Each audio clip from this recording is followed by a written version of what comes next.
When considering the handstand in a one-dimensional classification, it can be described as a moderate to gross motor skill, as it requires both large muscles and finer muscles. Large muscles for strength in propelling yourself onto your hands, and the finer muscles for balance control. A handstand can be categorized as a discrete motor skill that can be broken down into 9 subphases, as seen demonstrated in the picture below. And it can also be described as a closed motor skill, which can be performed in a closed or open environment.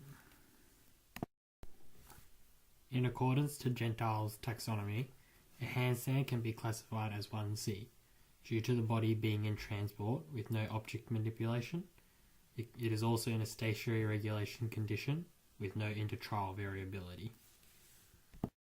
When performing a handstand, it is important to consider the key teaching points. These teaching points include a lunge forward and bend to place, hands on the floor, with shoulder width apart. The fingers should be spread apart, slightly flexed and pointed straight ahead, while they kick the rear foot upwards or push off the front foot. They should also lean the shoulders over the hands with the eyes looking forward of the fingertips, while maintaining position with the back and legs straight, with the legs together and toes pointed. In order to gauge performance, both a quantitative and qualitative approach was included. The quantitative measure consisted of performing a total of 20 vertical handstands, where the duration was timed from the point of toe off to when they landed back onto their feet, with a 5-degree leniency. With the qualitative measure, each handstand was scored out of 10. To establish the learning of the training program, a retention and a transfer test would be conducted.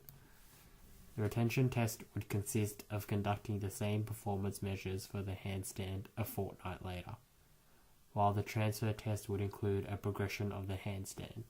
This involved being able to perform it as a serial skill, such as a routine, and being able to perform a handstand on a different surface.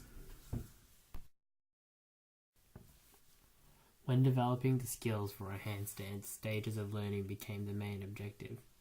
These stages consisted of the cognitive stage and the associative stage. It was expected that from weeks 1 to 3, the learner would be able to interpret the key elements of a handstand and be able to recognize augmented feedback.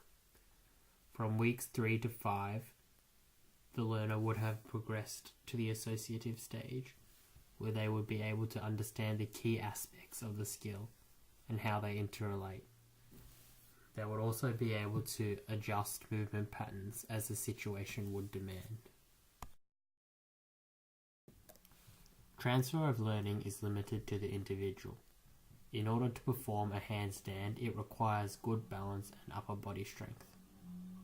In regards to the positive transfer of learning a handstand, it is important to consider the learner's history of physical activity and to be able to assist the learner in developing the required skill in a way that is familiar to them. For the learner, both extrinsic and intrinsic motivation was utilized. SMART goals were implemented as a simple yet effective means of motivation to give the learner a benchmark to achieve each week. Focusing on completing one aspect of the skill each week allowed for the learner to remain aroused and stimulated as new practices were incorporated. Being able to perform a handstand in a serial routine would also give the learner more incentive in mastering the skill. The learner was rewarded with positive feedback and encouragement after attainment of each aspect. In this training program, a phased feedback approach was utilized.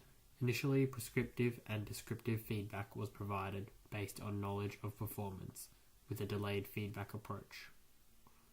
Feedback was to be delivered following 80 to 90% of the handstand attempts. As the participant advances into the associative stage and begins to maintain the drill or handstand for long periods of time, the use of instantaneous feedback will be incorporated. Feedback will decline steadily towards 20 to 30% by week 5, with feedback being provided on knowledge of performance as well as results. The program will be delivered in 3 30-minute sessions over a 5-week period. There will be a primary focus for each week. This was done to assist with learning each aspect of a handstand while still working on the skill as a whole. Progressive part practice would be implemented with a block practice method. Block practice was introduced to aid with limited attention capacity and reducing the degrees of freedom.